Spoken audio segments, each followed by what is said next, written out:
আসসালামু আলাইকুম প্রিয় শিক্ষার্থীবৃন্দ, আশা করি আগের 5টা বা 6টা পর্ব তোমরা দেখে নিছো।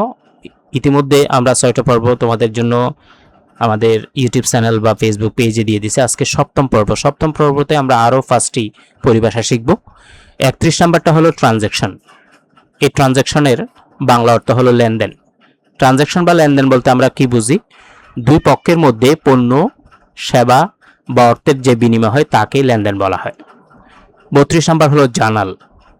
জার্নাল যার বাংলা অর্থ হলো জাবেদা। লেনদেনগুলো তারিখ সহ ধারাবাহিকভাবে যে বইতে প্রথমে লেখা হয় তাকে জার্নাল বা জাবেদা বলে। লেজার বাংলা অর্থ হলো খতিয়ান। জার্নাল থেকে লেনদেন গাটায় বাছাই করে যে বইতে হিসাব ভিত্তিকভাবে লেখা হয় তাকে খতিয়ান বলে। ট্রায়াল ব্যালেন্স যার বাংলা অর্থ হলো রেওয়ামিল বা সাময়িক ভারসাম্য বিবরণী।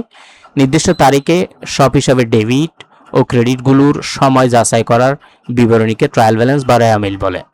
ফাইনাল অ্যাকাউন্ট যার বাংলা অর্থ হলো চূড়ান্ত হিসাব। আয়ব্যয় হিসাব, লাভক্ষতি হিসাব ও ব্যালেন্স শিটের সমন্বয়ে যে হিসাব প্রস্তুত করা হয় তাকে চূড়ান্ত হিসাব বা ফাইনাল অ্যাকাউন্ট বলে। ক্লাসগুলো সবগুলো সিরিয়ালি পেতে চাইলে, ধারাবাহিকভাবে পেতে চাইলে আমাদের চ্যানেলটি সাবস্ক্রাইব করে রাখো। ক্লাসটি পেজে দেখে থাকলে পেজটা ফলো দিয়ে রাখো।